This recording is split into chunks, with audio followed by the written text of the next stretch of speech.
Welcome and thank you for joining me for this quiet journey into the past. In this story, we will take a long, gentle walk through medieval Europe. There will be no rush. We will move slowly, pausing often, noticing details, and lingering on the small things that made up ordinary life. Perhaps as you listen, you will feel your eyes grow heavy. Perhaps the slow rhythm of the words will carry you into sleep. That is perfectly fine. The past will still be here when you wake. We begin with the landscape itself. Medieval Europe was a world of villages and fields, rolling countryside divided by narrow dirt paths, rivers winding quietly through forests, and clusters of small houses where people gathered together for safety and for community. The village was the heart of life for most people. Cities existed, but they were rare, and only a small portion of the population ever lived in them. The vast majority of men, women, and children lived in villages, places that were small, tightly knit, and bound by tradition. A typical medieval village might have only a few dozen houses, perhaps arranged in a loose circle or along a single winding street. At the center, there might be a church built of stone, its bell tower rising modestly above the wooden rooftops. Beside the church there could be a small green space or a marketplace. Though markets were simple affairs, often just a few stalls or tables, paths led outward toward the surrounding fields, and beyond the fields there were pastures for animals. Then stretches of woodland where villagers collected firewood, berries, and herbs. The houses themselves were usually built from timber, wattle, and daub. Wattle and daub was a humble construction method involving wooden frames woven with sticks, then packed with a mixture of clay, mud, straw, and sometimes animal dung. The roofs were thatched with bundles of straw or reeds, giving the village a uniform look of sloping golden-brown rooftops. Chimneys were uncommon in the early Middle Ages.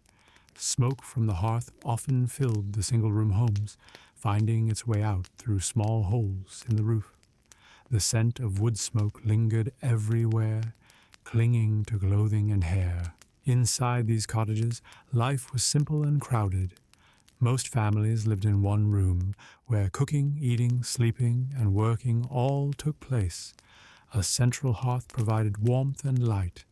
Around it were benches or stools, a rough wooden table, and straw mattresses on the floor for sleeping. Animals might share the space too. Chickens, goats, or even pigs kept indoors during cold weather. Privacy, as we understand it today, was nearly non-existent.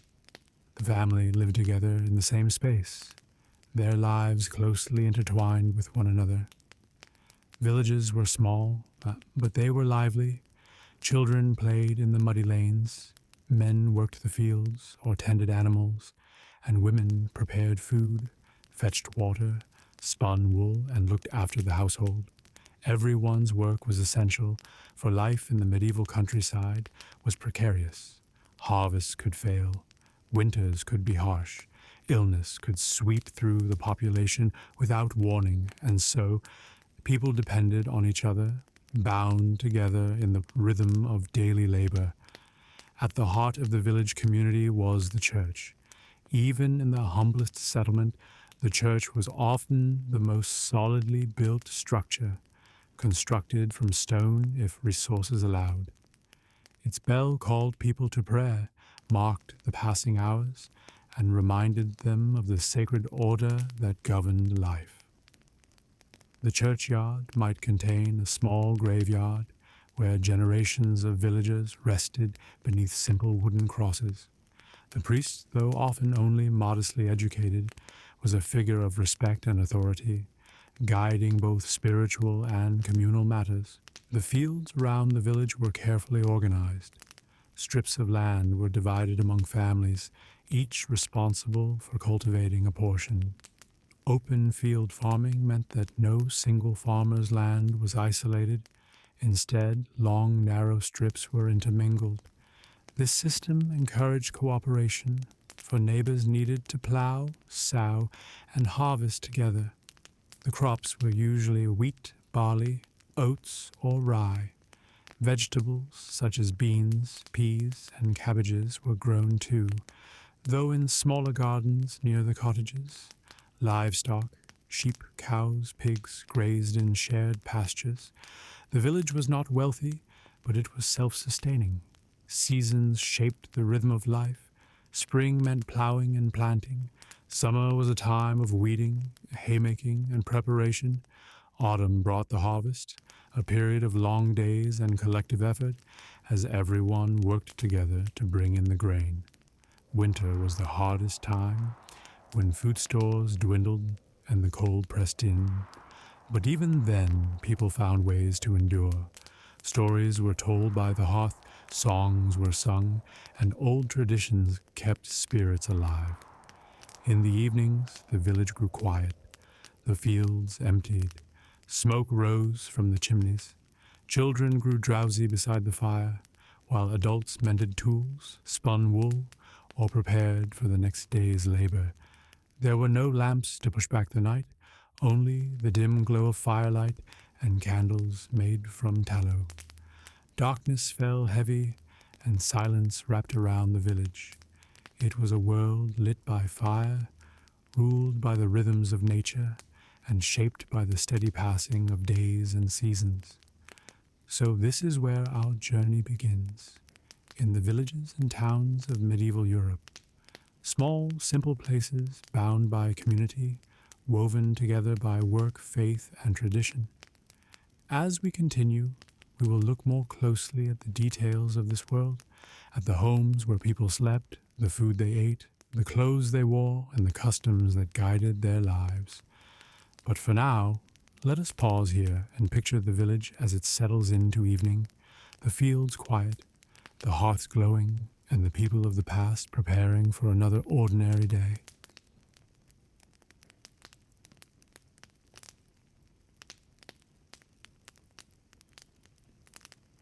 The home was the center of medieval life. It was not a grand place, and rarely was it comfortable by our modern standards, but it was where the family gathered, where meals were prepared, and where the small moments of daily life unfolded. When we imagine a medieval cottage, we should think of something simple, humble, and practical. Most homes in villages were built from local materials. Timber was used for the framework. Wattle and daub filled the walls, a lattice of sticks coated with a mixture of clay, straw, and earth. The floors were usually hard-packed dirt. In some homes, rushes or straw were scattered on the ground, changed only occasionally. This meant that the floor was rarely clean by our standards. Over time, it became layered with scraps of food, bits of straw, and ashes from the fire. The roof was thatched. Bundles of straw or reeds were tied together and laid thickly, overlapping to keep out rain. A well-kept thatch could last many years, though it had to be repaired often. Birds and small animals sometimes nested in the thatch, adding a little extra life to the roof overhead. Inside, the cottage usually had just one room. All of life, sleeping, eating, working, took place within this space. A central hearth, little more than a stone or clay circle, served as the fireplace. Wood was burned here, and smoke filled the room. Without a chimney, the smoke found its way out through gaps in the roof or small holes high in the walls. The smell of smoke was ever present, clinging to clothing and to hair. Furnishings were sparse, a table made from rough planks, a few stools or benches, perhaps a chest for storing clothes and blankets. Beds, if they existed, were little more than wooden frames, filled with straw and covered with linen or woolen blankets. Many families slept on straw mats laid directly on the floor. Children often shared with one another. Sometimes animals, especially young livestock, were brought indoors at night for warmth and protection. Light was dim, Candles, when available, were made from tallow rendering animal fat. They gave off a faint, greasy smell and did not burn cleanly. Wealthier households might afford beeswax candles, which burned brighter and smelled sweeter, but these were rare in the homes of ordinary villagers. Most evenings were lit only by the glow of the fire. The daily routine was shaped by the seasons. At dawn, families stirred from their straw bedding.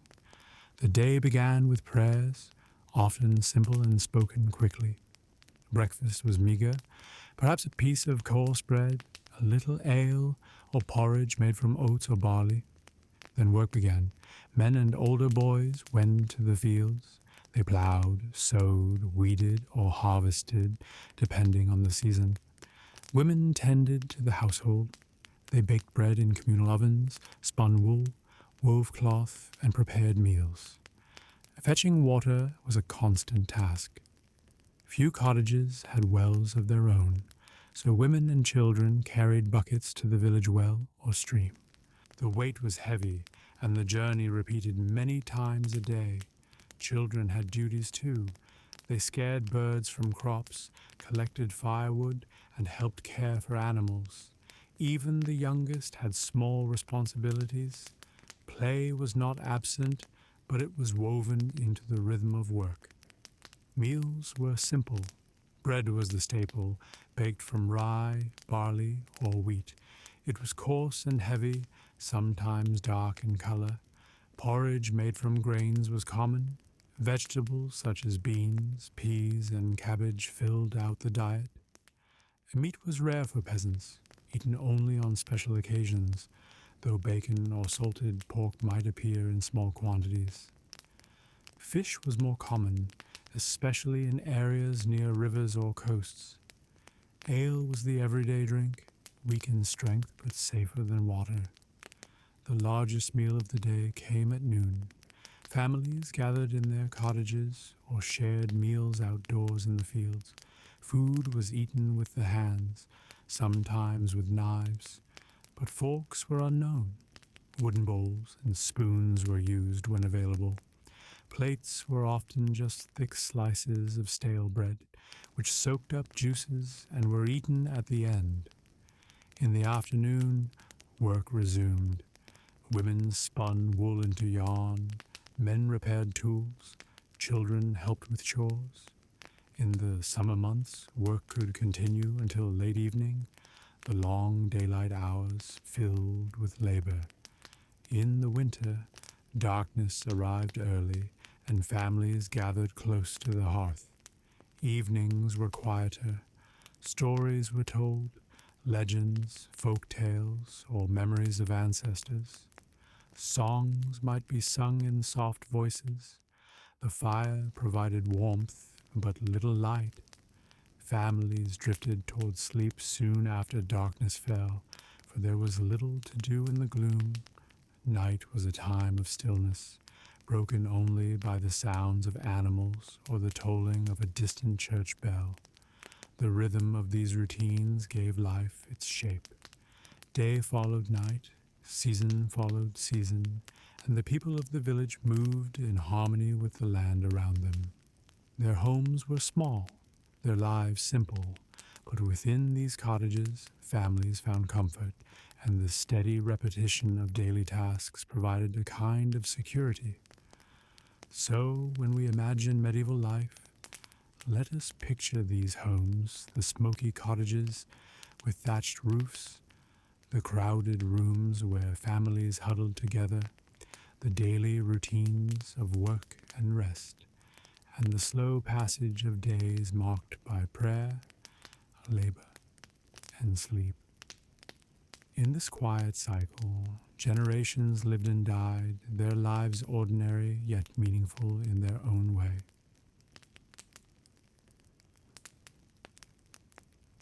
Food was at the heart of survival in medieval Europe.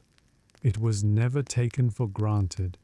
Each meal was the result of long hours of labor, careful storage, and a steady reliance on the land. For most villagers, The diet was plain, repetitive, and filling rather than exciting. Still, food provided comfort, routine, and the energy needed for work. The staple of the medieval diet was bread. Bread was eaten at nearly every meal, sometimes coarse and dark, sometimes lighter, depending on the grain. In wealthy households, white bread made from fine wheat flour was preferred. For peasants, bread was usually made from rye, barley, or a mixture of grains, producing a dense, heavy loaf.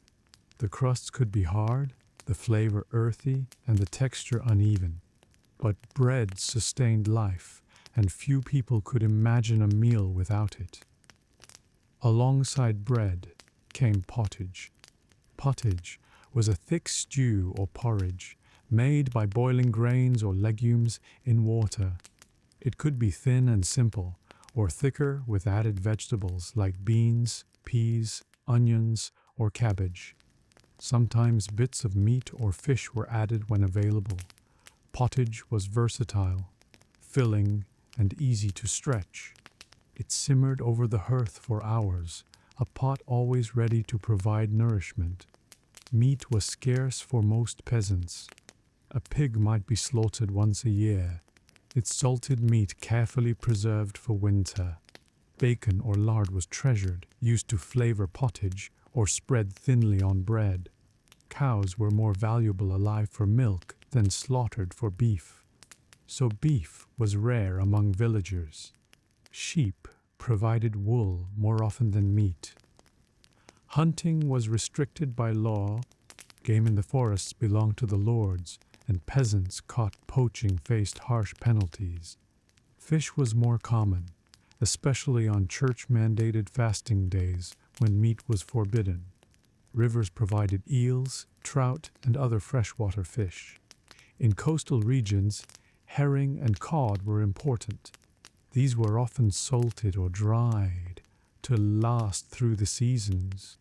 Fish ponds, dug near monasteries or manor houses, were another way to ensure a steady supply. Dairy products were important as well. Milk was often turned into butter or cheese, which lasted longer than fresh milk itself. Cheese was usually simple and soft, but it added variety to meals. Butter, when available, was prized for cooking and flavor. Vegetables were grown in small gardens beside cottages. Cabbage, onions, leeks, and garlic were common. Peas and beans provided protein. Turnips and parsnips grew in the soil. These vegetables were hardy and reliable, though they did not offer much excitement. Herbs such as parsley, sage, or thyme added a little taste. Salt was valuable and often scarce. Spices like pepper, cinnamon, or cloves were rare and expensive, found only in the kitchens of the wealthy. Smoky, fruit was seasonal. Apples, pears, cherries, and berries appeared in summer and autumn. They were eaten fresh, dried for storage, or cooked into pies or stews. Nuts, such as hazelnuts or walnuts, were gathered from the woods. Honey was the main sweetener, collected from wild hives or kept bees. Sugar, imported from distant lands, was far too costly for ordinary villagers. Cooking was done over the open hearth. Iron pots hung from hooks or rested on stones above the fire. Flat stones or pans were used for baking simple breads or cakes. Large ovens, when present, were often communal. Villagers brought their dough to be baked in a shared oven, paying a fee to the lord or miller. The hearth was smoky, the light dim, and the process slow. But families grew skilled at preparing meals with the limited tools and ingredients they had. Drinks were just as important. Water was not always safe, so ale was the common beverage, brewed weak, so it quenched thirst without strong effects. Children drank ale as well. Cider was made in apple-growing regions, and in southern areas, wine was more common. The wealthy enjoyed imported wines, but villagers relied on their local brews. Meals followed a pattern. A breakfast was small bread with ale, or porridge if time allowed. The main meal came at midday, often bread and pottage, with whatever extras were available. Supper in the evening was lighter, perhaps leftovers from earlier in the day. On feast days or celebrations, meals were more generous. Roast meat, fresh bread, pies, and ale flowed more freely. These days were remembered fondly, a welcome change from the usual monotony. The wealthy ate differently. In castles and manor houses, meals were elaborate. Multiple courses were served, with dishes flavored by expensive spices from distant markets. White bread, rich meats, fine wines, and sweet desserts appeared regularly. But even here, the meals were structured by custom, with fasting days observed and religious rules followed. For most people, however, food was about survival, not luxury. The success of a harvest meant plenty. A poor harvest meant hunger. In times of famine, people resorted to eating acorns, roots, or bark.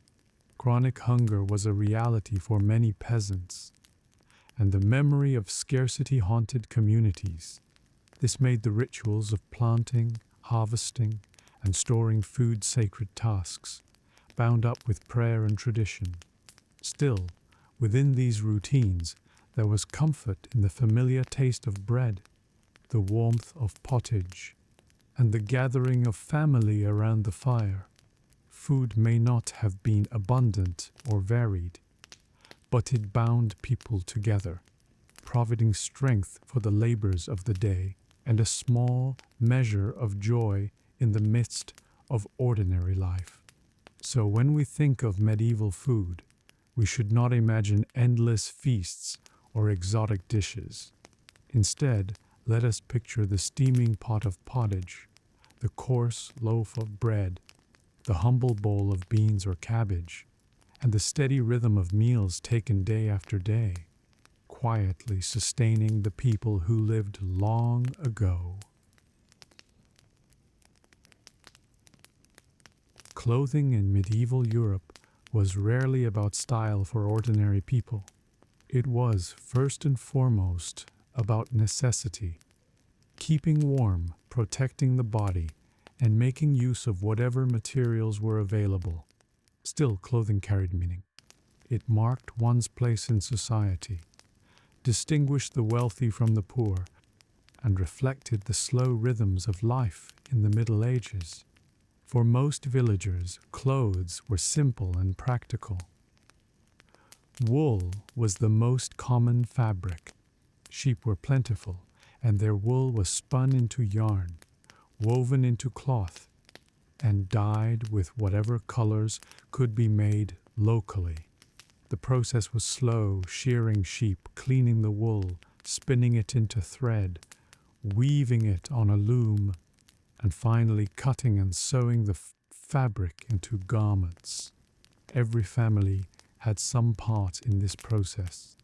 Women spun wool as part of their daily work, and the rhythmic sound of the spindle was a familiar one. Men wore tunics that reached to the knees with long sleeves for warmth. Over these, they might wear cloaks fastened with simple brooches. Leg coverings were made from wool as well. Sometimes separate hose tied to a belt, sometimes loose trousers. Feet were shod with leather shoes or boots, often handmade by local craftsmen. These shoes were sturdy but plain, designed to endure muddy fields and rough roads. Women wore long gowns also made of wool, reaching to the ankles. Aprons were common, practical for daily work. A cloak or shawl provided extra warmth in winter. On the head, women wore veils or simple linen caps, both for modesty and protection. Clothing was layered. for homes were cold and winters harsh. Colors tended to be muted: browns, grays, dull greens, or faded blues, the shades that came from natural dyes. Children dressed like smaller versions of adults. Boys wore tunics and hose, girls gowns and aprons. As they grew, their clothing was often refitted or handed down, patched and repaired. Many times, clothing was too valuable to waste. Garments were mended again and again, stitches showing the careful hands that preserved them. Wealthier people, of course, dressed differently. In castles and manor houses, fabrics were finer. Linen, imported from distant places, provided softer garments. Silk, rare and costly, was reserved for the very rich. Bright colors, such as crimson, deep blue, or gold, were signs of wealth, for the dyes required to produce them were expensive. Clothes were longer, fuller, and cut in styles that emphasized status. UK nobles displayed their wealth not only in jewelry and possessions, but in the very cloth they wore. Fashion, as we think of it today, moved slowly in the Middle Ages. Styles changed over centuries rather than the seasons. But laws known as sumptuary laws sometimes regulated clothing. These laws dictated who could wear certain fabrics or colors. They reminded everyone of their place in society. A peasant could not dress like a noble, and even among the nobility. Rank was displayed through attire. Work clothing was different from what might be worn to church or to festivals. Laborers wore rougher tunics, aprons, and sturdy shoes. On Sundays or feast days, families wore their best, perhaps a gown or tunic dyed a brighter color, or a cloak that had been carefully preserved for special occasions. Such garments might be worn for years and passed down from one generation to the next. Seasonal needs shaped clothing too. In winter, layers of wool and fur provided warmth. Sheepskin cloaks or hoods were prized for their comfort. In summer, lighter garments were worn, though linen was still rare for common people. Hats protected from sun, hoods from rain. The climate of Europe was not always gentle, and clothing was the first defense against the elements. Clothing was also tied to identity. A monk wore a habit, simple and uniform, signaling his devotion. A knight wore armor over his tunic, bearing the symbols of his lord or order. Merchants and craftsmen had garments that reflected their trades. Even peasants, with their humble tunics and cloaks, carried an identity in the patched fabrics they wore. We can imagine the sights of a medieval village on a Sunday morning. Men in long tunics, women in gowns with veils, children in their best clothing, all walking toward the church. The colors would be muted, but the sense of occasion was real. Clothing marked the difference between ordinary days of labor and special days of worship or celebration. For the wealthy, clothing could also be a form of display. In the great halls of castles, nobles appeared in gowns of silk, trimmed with fur, embroidered with gold thread. Their shoes were pointed, their cloaks long. Jewels adorned their belts and brooches. Such displays reminded everyone of their status. Even within the nobility, clothing marked rank and privilege. Yet beneath these differences, the purpose of clothing was the same: to cover the body, to provide warmth, to mark the rhythm of daily life. Clothes were precious, made with care, used with respect, and repaired until they could no longer serve. When garments wore out completely, they were cut into rags, finding new life in the household. So when we picture medieval people, let us think of the woolen tunic, the simple gown, the patched cloak, and the sturdy shoes that carried them through mud and field. Let us imagine the muted colors of natural dyes, the smell of smoke clinging to cloth, the feel of coarse fabric against the skin. These were not the costumes of legends, but the garments of ordinary men and women, worn day after day, year after year, in the quiet persistence of medieval life.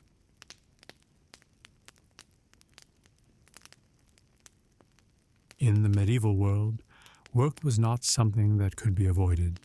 It was the rhythm of life, the force that shaped each day, and the shared duty that bound communities together. For peasants, labor was constant. It began at dawn and ended only when darkness made further effort impossible. The foundation of work was agriculture. Most people were farmers, tied to the soil, responsible for planting, tending, and harvesting crops. The year was a long cycle of labor, dictated by the seasons and the needs of the fields. In spring, the soil had to be plowed, sometimes with simple wooden plows pulled by oxen. Seeds were sown by hand, scattered carefully across the furrows. Summer meant weeding, caring for animals, and tending gardens near the cottages. Autumn was the busiest time, when the harvest had to be gathered before the weather turned. It was a season of long days, heavy lifting, and communal effort. Winter slowed the pace, but it did not remove the need to work. Fences had to be mended, tools repaired, animals fed. There was always something to be done. Men took on much of the heavy field labor. They plowed, sowed, and harvested.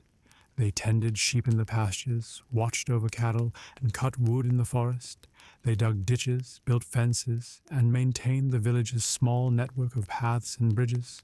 The work was physical, demanding, and often left the body weary by nightfall. Women worked no less. Their duties stretched from dawn until dark. They prepared meals, spun wool into yarn, wove cloth on looms, and sewed garments for the family. They fetched water again and again from the well or stream. They tended vegetable gardens, cared for poultry, and helped in the fields during planting and harvest. They looked after children, taught them the skills of daily life, and managed the household with steady persistence.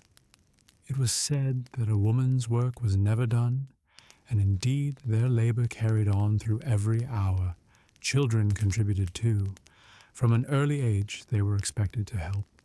They gathered firewood, fetched water, watched younger siblings, or scared birds from the crops by clapping or shouting. As they grew older, they took on heavier tasks, learning the skills of farming, weaving, or tool-making that would sustain them as adults. Beyond farming, villages needed craftsmen. The blacksmith was essential. He forged tools, repaired plowshares, and made the nails and fittings that held cottages together. The carpenter built carts and wagons, fashioned doors and chests, and kept the wooden frames of homes sturdy. Millers ground grain into flour at the village mill, a service so important that families depended on it daily. Bakers in some places worked in communal ovens, turning dough into bread for the community.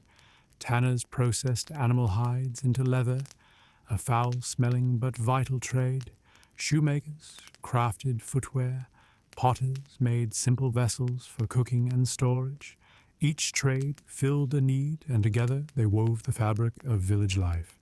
In towns and cities, the range of work was broader. Merchants sold goods brought from afar. Apprentices trained under masters and guilds, learning trades such as weaving fine cloth, working with metal, or crafting furniture. Guilds set rules for quality and price, ensuring that work was done fairly and skillfully. But in the countryside, life was simpler, focused on survival and the basics of living.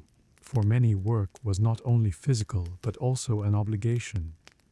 Peasants often lived under the system of manorialism. They worked land owned by a lord, owing him labor as well as rent. This might mean working a few days each week on the lord's fields, in addition to their own. They repaired roads, built fences, or helped gather the lord's harvest. These duties were unavoidable, a reminder of the social order that shaped medieval life. Work was hard and life was short. Injuries were common, and illness could leave families struggling. But there was pride too. A well-kept field, a strong harvest, a carefully woven cloth.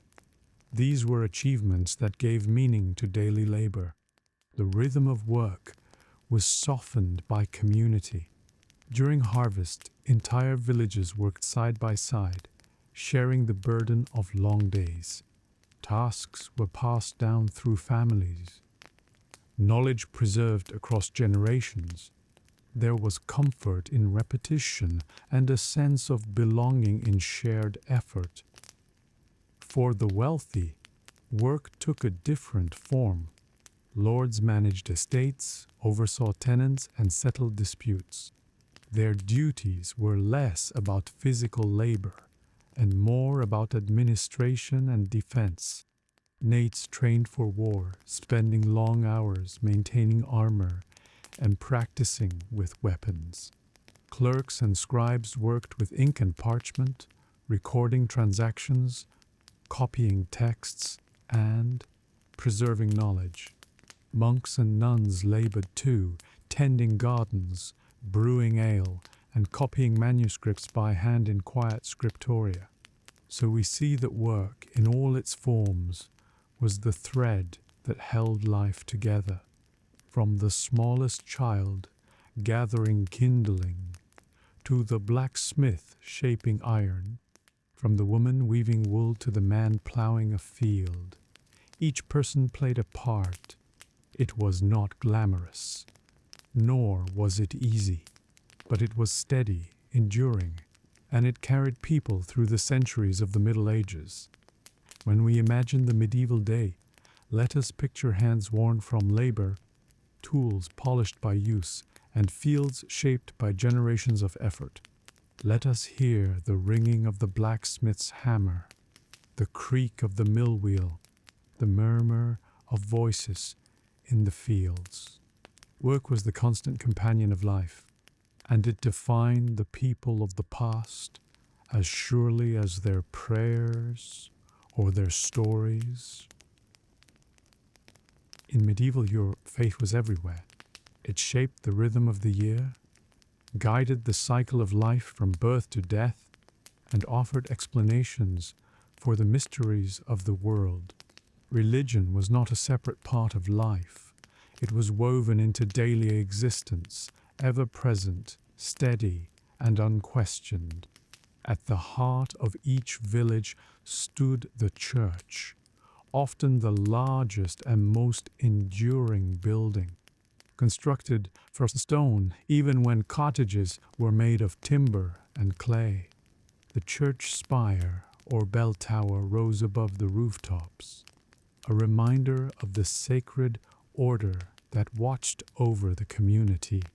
The church bell rang out across the fields, calling people to prayer, marking the hours and announcing births, weddings, or funerals. The priest was a central figure. He might not have been highly educated, but he carried authority, offering guidance in both spiritual and everyday matters. He baptized infants, blessed marriages, heard confessions, and gave the last rites to the dying. His presence marked the turning points of life, and his words shaped the community's understanding of right and wrong. For ordinary people, the church calendar provided structure. The year was punctuated by feast days and holy days. Christmas, Easter, and Pentecost were the great festivals, celebrated with services, processions, and shared meals. Saints' days filled the calendar too, each one a reminder of holy figures who were honored and remembered. These days gave rhythm to life, breaking the monotony of labor with moments of celebration. Sunday was sacred. On this day, work in the fields was set aside, and families gathered in their best clothing to attend Mass at the village church. The service was in Latin, a language few understood, but the rituals, the ringing of bells, the smell of incense, and the rhythm of chants spoke to the senses. Faith was not about understanding every word, but about belonging to a larger order. The church was also a place of gathering. News was shared in the churchyard, marriages arranged, disputes settled. It was a meeting place as much as a sacred one. Funerals took place there, with villagers buried in the churchyard, their graves marked by simple wooden crosses or stone slabs. Generations rested side by side, the past and present bound together in sacred ground. Monasteries added another dimension to religious life. These communities of monks or nuns were centers of prayer, but also of labor and learning. Monks rose at night to chant prayers, tending to a strict schedule of worship and work. They copied manuscripts in scriptoria, their pens moving slowly across parchment. They brewed ale, tended gardens, and offered charity to the poor. For many, monasteries were places of refuge, where devotion and discipline shaped every hour. Pilgrimage was another expression of faith. Men and women traveled to holy sites, seeking healing, forgiveness, or blessing. Some journeys were short, to local shrines of saints or relics. Others stretched across Europe to Canterbury, Santiago de Compostela, or even Rome. Pilgrims carried symbols of their journey, badges, staffs, or scallop shells, and their stories spread across villages. Religion also governed what people ate and drank. Fasting was required on certain days, when meat was forbidden and fish or vegetables took its place.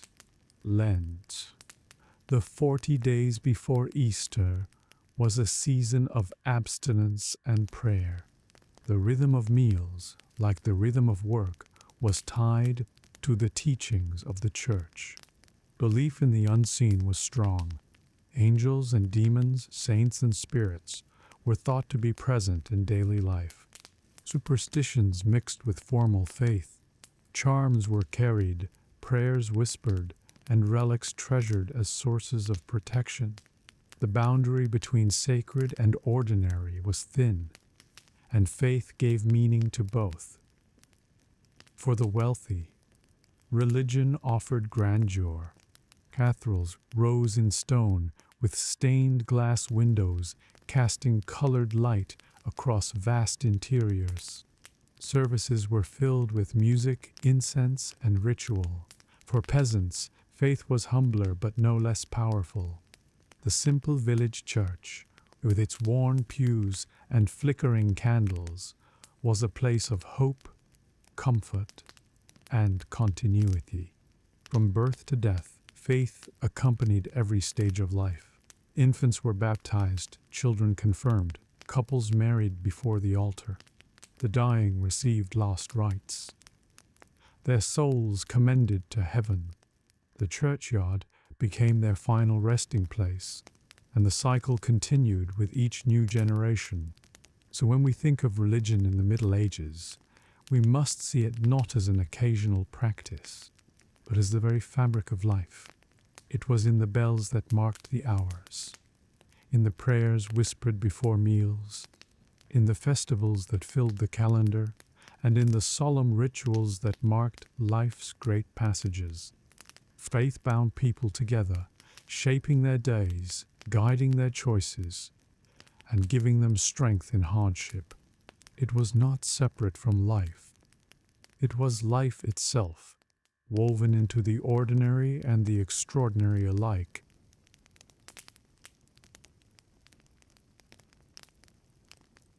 Although life in medieval Europe was filled with labor, there were still moments of joy, leisure, and celebration amid the steady rhythm of work and prayer.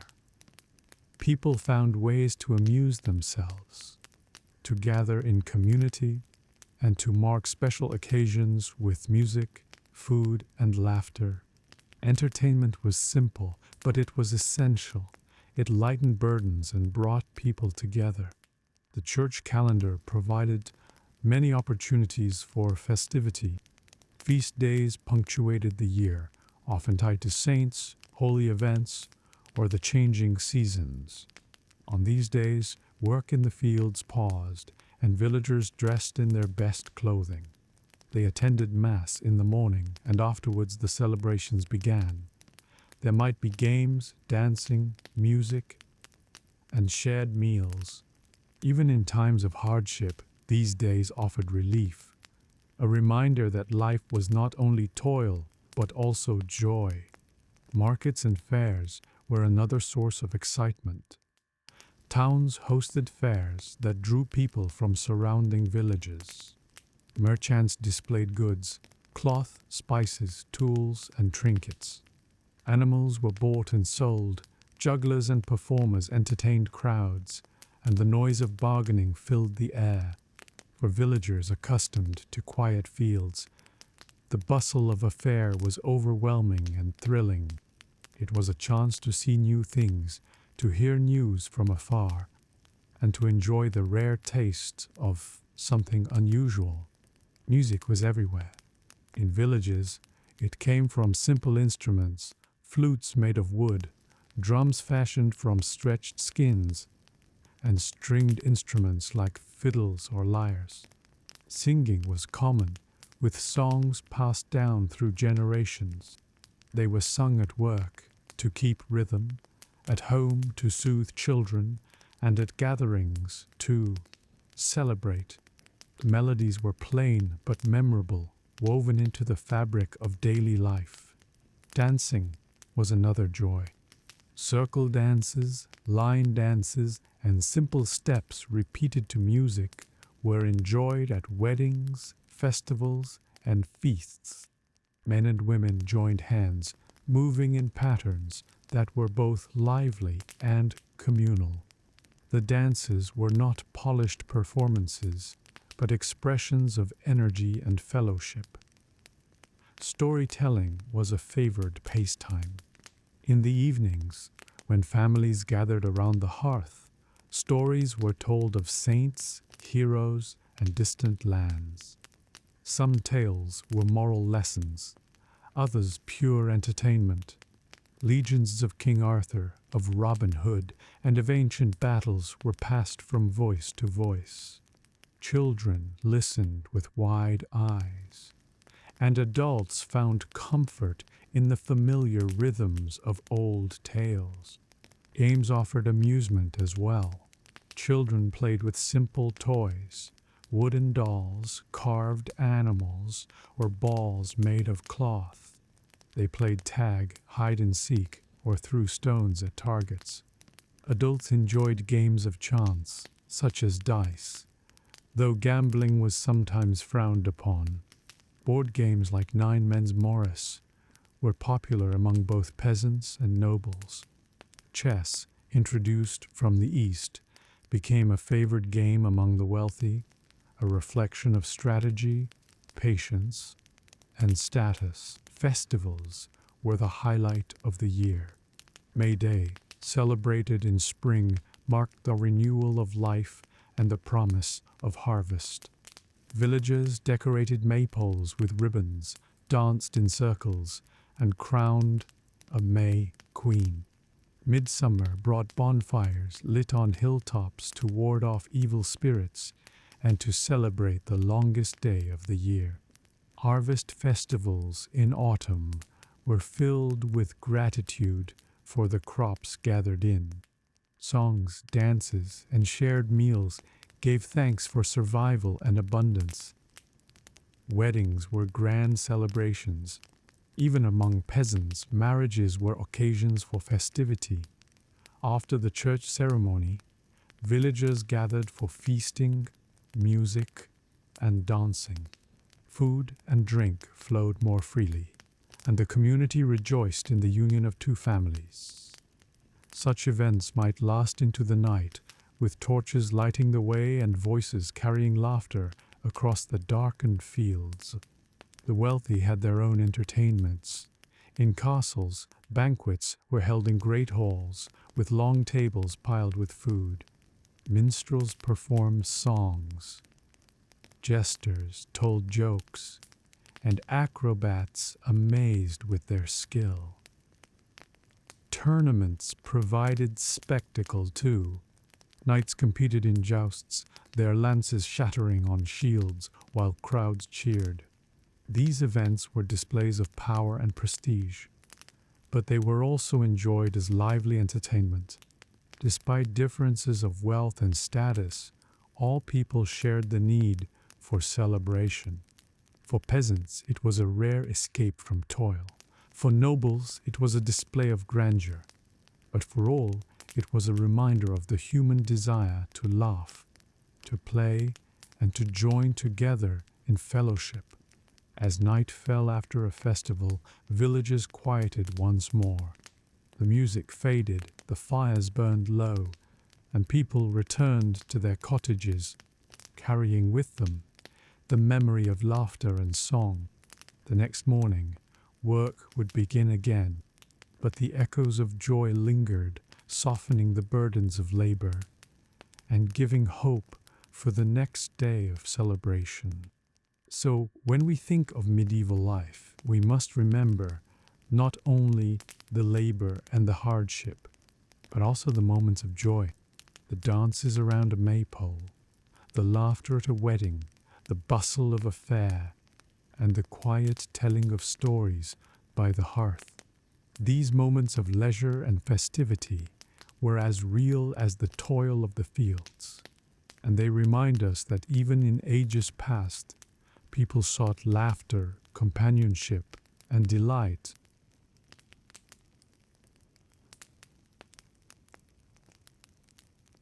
Health in medieval Europe was fragile.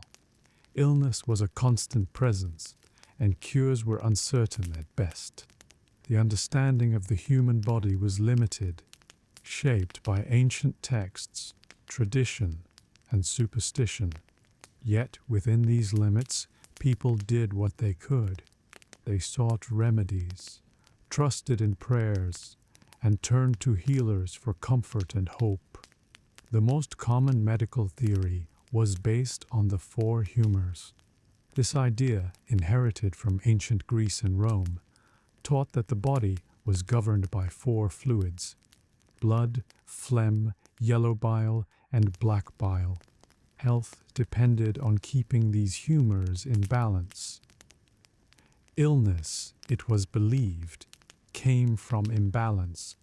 Treatment, therefore, often meant restoring harmony through bleeding, purging, or changing the patient's diet. Bloodletting was a frequent remedy. Doctors or barber surgeons opened a vein to let blood flow out, believing it would reduce fever or calm inflammation. Sometimes leeches were used for the same purpose. Though often painful and risky, this practice continued for centuries, a reflection of the faith placed in ancient teachings. Herbal medicine was more common. Villagers knew the uses of plants, knowledge passed down through generations. Chamomile was used for soothing, garlic for strength, willow bark for pain. Women often gathered herbs from gardens and fields, drying them for later use. Some remedies were effective, others less so, but they offered comfort and the sense of doing something. Monks in monasteries played an important role in preserving medical knowledge. Their gardens were filled with medicinal herbs, carefully tended for healing. Scriptoria preserved ancient texts on medicine, copied by hand and studied by those who could read Latin.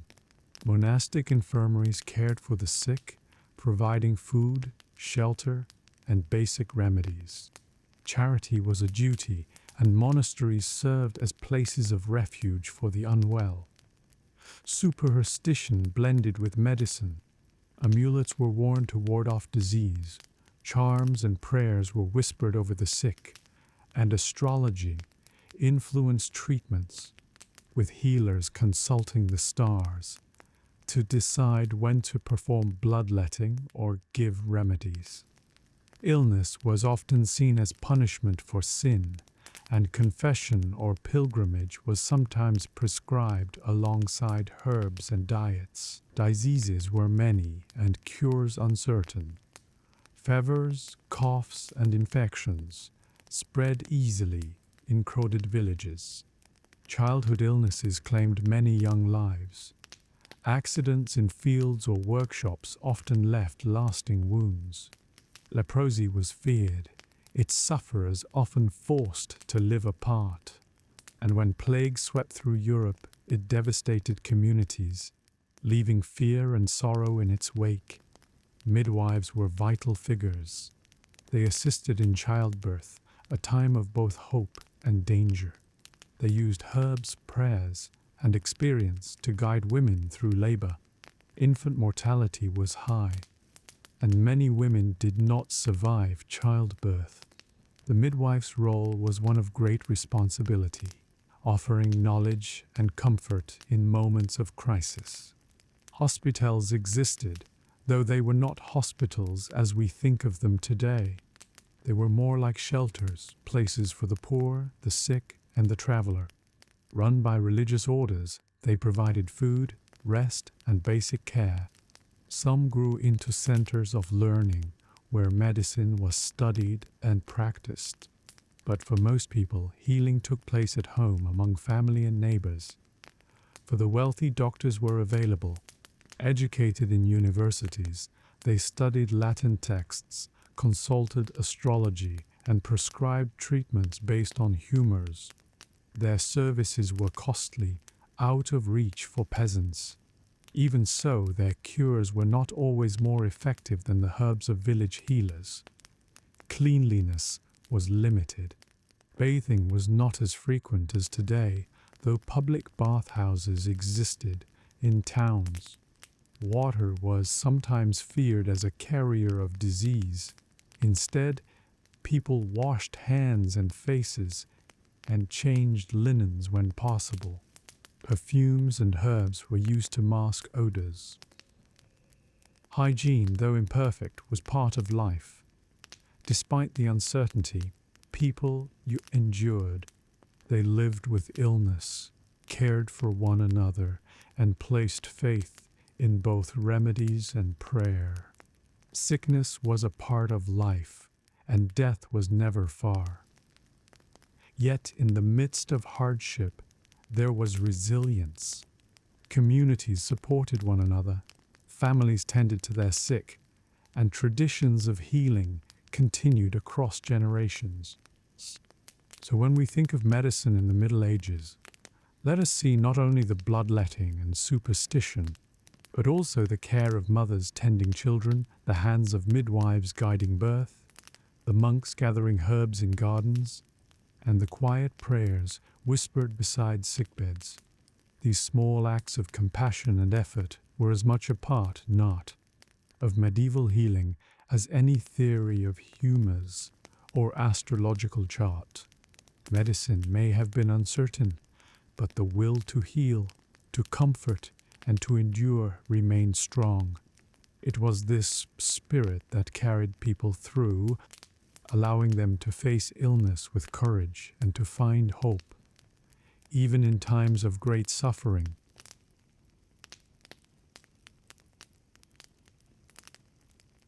Medieval life may seem quiet and confined, but travel and trade were constant undercurrents, threads that connected villages, towns, and kingdoms. Most people lived and died close to where they were born. Yet movement was still a part of the medieval world. Merchants carried goods, pilgrims walked to holy sites, and travelers passed along roads that wound through fields and forests. for ordinary villagers, travel was limited. Journeys were short, perhaps to a nearby town for a market or fair. A walk of a few miles could take hours, and the roads were often little more than muddy tracks. Travel meant leaving the safety of the village, and that carried risks. Thieves, wild animals, or sudden storms could make even a short trip difficult. Yet markets drew people outward.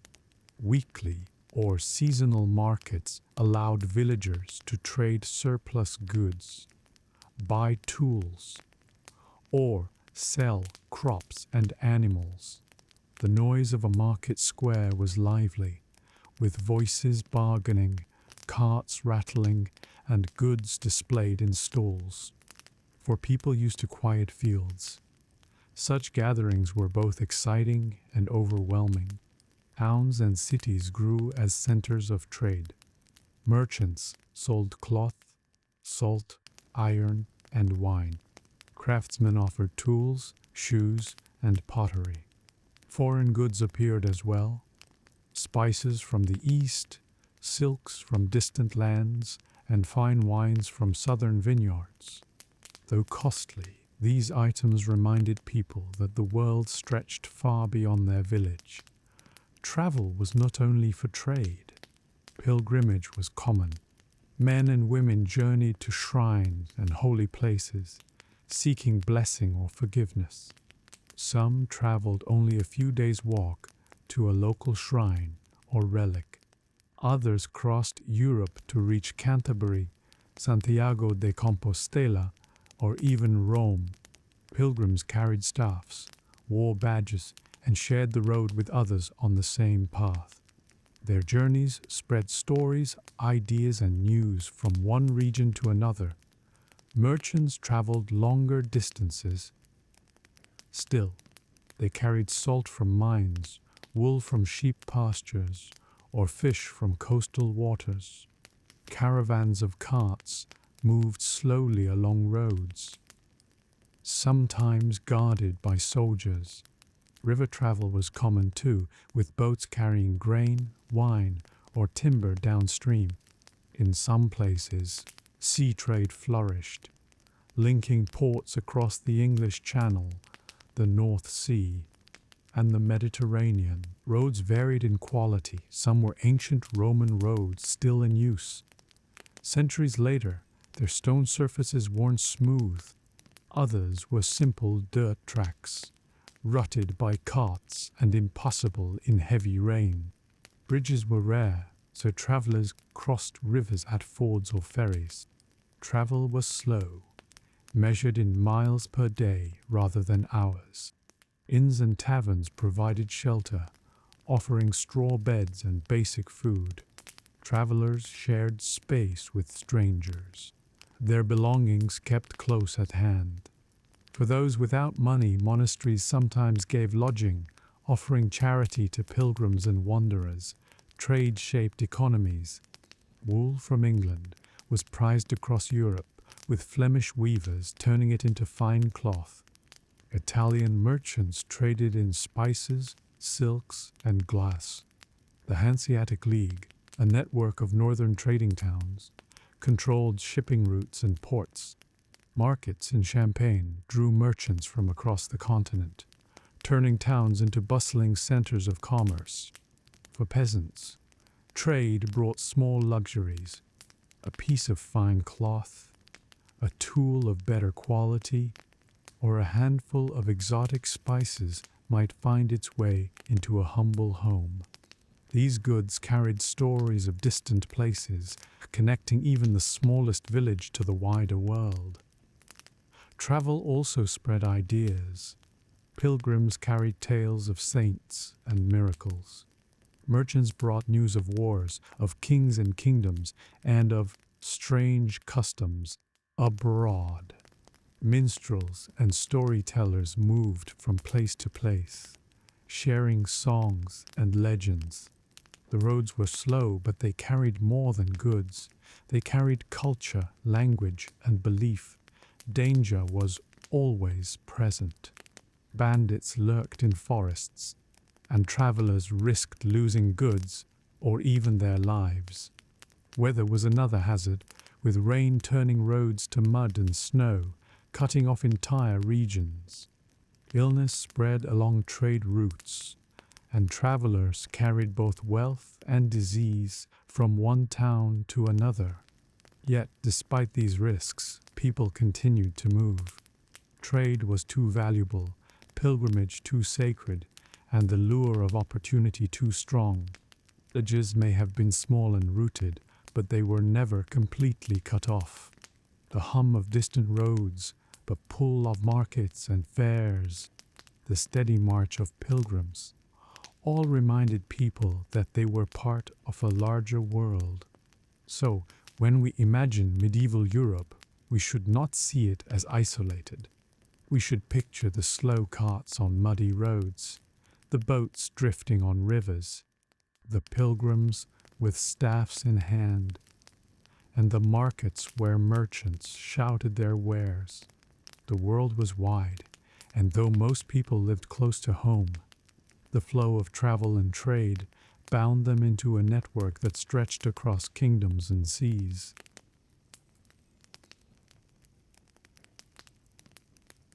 In medieval Europe, society was divided into layers, and the gap between rich and poor was wide. At the bottom were the peasants, who made up the vast majority of the population. At the top were nobles, a small minority who held power, wealth, and land. Between them lay a gulf of privilege and hardship, yet together they formed the fabric of medieval life. Peasants lived close to the soil. They worked the fields, raised animals, and carried out the endless tasks that sustained villages. Their cottages were small, their meals plain, their clothes patched and simple.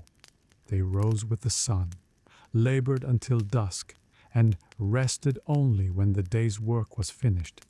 Their lives were shaped by duty, to family, to community, and to the lord who owned the land. Nobles lived differently. They dwelled in castles or manor houses, built of stone and rising above the countryside. Their halls were large, their walls adorned with tapestries, their tables laden with food and wine. Servants attended to their needs, cooks prepared elaborate meals, and minstrels provided entertainment. While peasants toiled in the fields, nobles managed estates, settled disputes, and pursued the art of war. Land was the source of wealth. Nobles controlled vast estates, and peasants worked the land in return for protection and the right to live there. This system, known as feudalism or manorialism, bound society together. The noble offered land and defense. The peasant offered labor, rent, and loyalty. It was an arrangement both practical and unequal. The difference was clear in daily life. A peasant ate coarse bread, pottage, and perhaps a little bacon or cheese. A noble dined on fine wheat bread, roasted meats, and dishes flavored with costly spices. A peasant slept on straw, wrapped in woolen blankets beside the hearth. A noble slept in a bed with carved posts, covered in linen sheets and fur coverings. A peasant wore simple wool dyed in dull colors, while a noble wore silk, velvet, and garments embroidered with gold thread. The roles were different, too. A peasant's duty was to labor, plowing, sowing, harvesting, or repairing fences and ditches. A noble's duty was to govern and to fight. He trained in arms, maintained a retinue of soldiers, and defended his lands when needed. The sword distinguished the noble from the plow of the peasant. Yet even nobles were not free from responsibility. They owed service to kings or greater lords, were bound to provide knights for battle, to attend councils, and to enforce order on their lands. Nobility was privilege, but it was also obligation, woven into the hierarchy of the age. Religion reinforced these divisions. It was taught that society had three orders: those who prayed, those who fought, and those who worked. The clergy prayed for souls, the nobility defended the land, and the peasants labored to provide food. Each order was seen as necessary, each one dependent on the others. This idea gave meaning to inequality, making it seem natural, even sacred. Despite the divide, contact between nobles and peasants was constant. Peasants brought rents, delivered grain to the lord's granary, and worked the lord's fields on assigned days. They gathered in the manor court to settle disputes or hear judgments. They attended festivals or weddings sponsored by their lords. The noble was distant in wealth, but present in daily life. There were gradations too. Not all peasants were the same. Some were serfs, bound to the land and unable to leave without permission. Others were free peasants, able to move or own small plots of land. Among nobles, there were great lords who controlled vast estates and lesser knights with modest holdings. The line was broad, but it had shades and layers. The contrasts were striking. A peasant worried about the harvest and whether it would be enough to survive the winter. A noble worried about alliances, the loyalty of vassals, or the outcome of wars. A peasant's world was small, measured in fields, cottages, and the village church. A noble's world stretched wider, across lands, castles, and courts. Yet both lives were shaped by uncertainty. Famine, plague, and war touched all.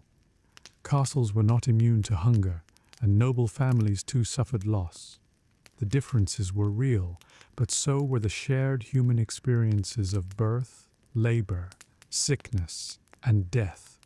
So when we think of medieval society, let us picture both sides: the humble cottage filled with smoke and the stone hall filled with firelight, the ploughman bent in the fields, and the knight mounted on horseback. They lived different lives, but they were bound together, each dependent on the other, each a part of the great structure of their age.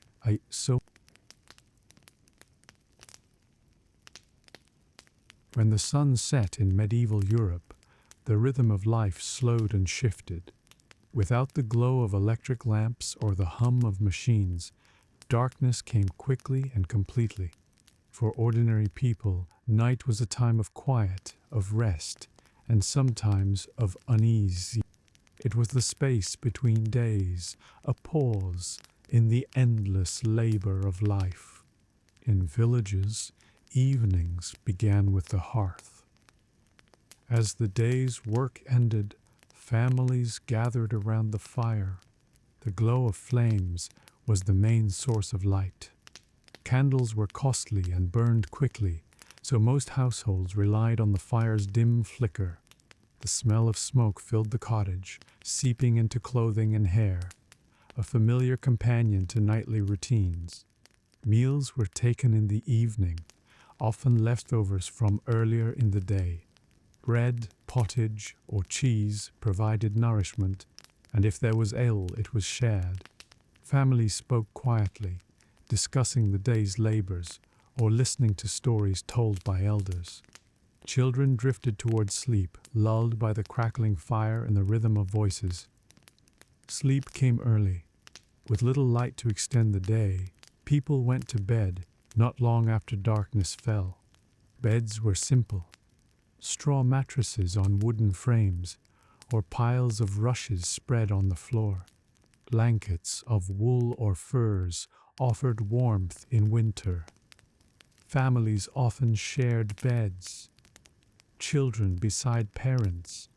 Siblings crowded together. Privacy was unknown, but closeness provided comfort and safety. The wealthy slept differently. In castles and manor houses, beds were larger, raised on frames, with posts and curtains that offered both warmth and seclusion. Linen sheets Feather mattresses and fur coverings made rest more comfortable. Servants sometimes slept nearby on pallets, ready to attend to their lords if needed. Night brought both peace and fear. For some, it was a time of rest, a chance to recover strength for the next day's labor. But darkness also carried dangers. Without light, accidents were common. Superstitions warned of spirits, demons, or witches. Wolves and bandits were feared in lonely places. Doors were barred, animals brought inside, and prayers whispered before sleep, asking for protection until morning. Sleep itself followed patterns different from today. Many historians believe that medieval people practiced segmented sleep.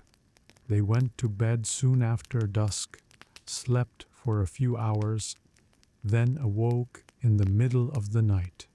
This first sleep was followed by a waking period, a time for prayer, quiet talk, or small tasks. After an hour or two, people returned to bed for a second sleep, lasting until dawn. This rhythm suited a world without artificial light, where nights stretched long and deep. Dreams were taken seriously. They were seen as messages, sometimes from God, sometimes from darker forces. Books of dream interpretation circulated, offering meanings for common images. A dream of water might mean fortune. A dream of fire might signal danger. People prayed before bed, asking for peaceful rest and protection from troubling visions. In towns and cities, the night held its own character, where curfews were common, with bells rung to signal when people should be indoors. Guards patrolled streets, though their presence was not always enough to prevent crime. Taverns sometimes stayed open, their noise carrying into the darkness. But for most, night was quiet, broken only by the calls of animals, the tolling of a bell, or the distant howl of the wind. Seasonal changes shaped rest as well. In winter, nights were long, giving time for extended sleep. In summer, when days stretched late, people rose earlier, their sleep shorter but still divided. The rhythm of light and dark dictated the rhythm of rest. Children often slept deeply, lulled by exhaustion from play and chores. Adults slept lightly, ready to wake at the needs of animals or family. Mothers stirred at the cries of infants.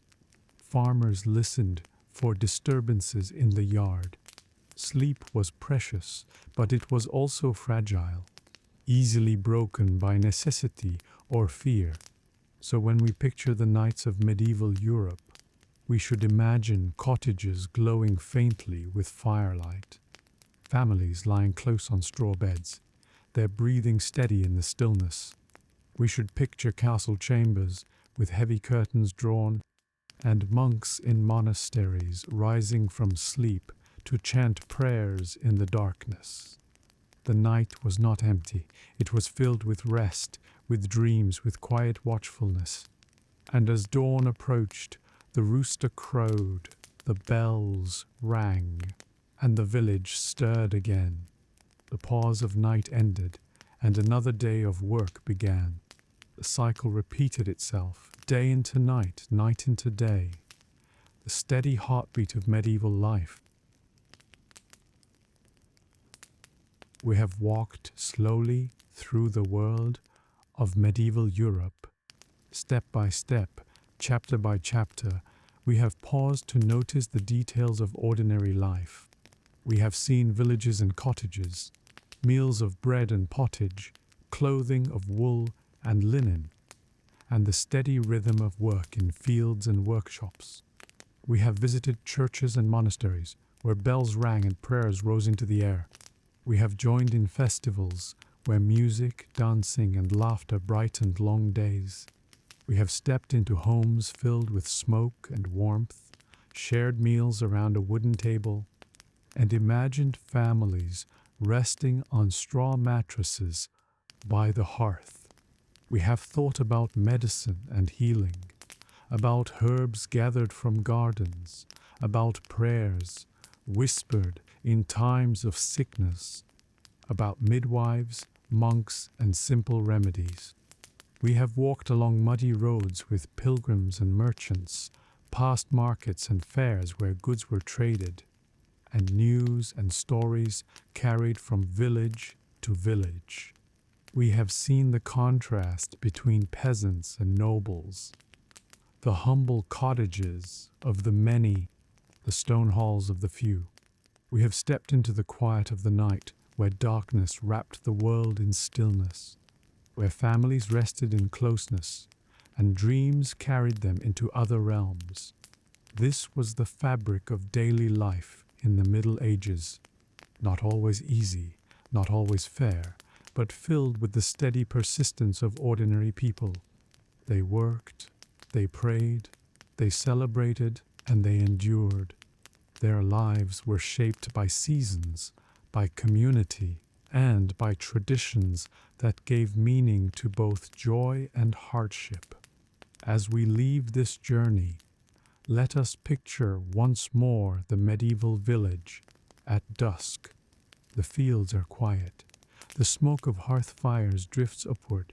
Children grow drowsy beside their parents, and the sound of a church bell carries gently across the land.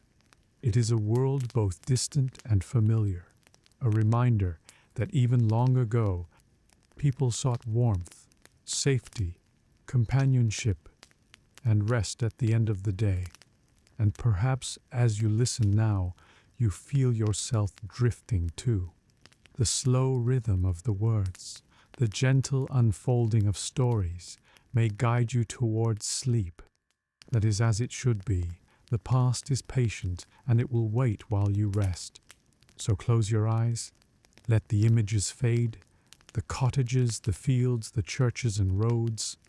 Let them soften and slip away. Breathe slowly, settle into comfort, and allow sleep to come.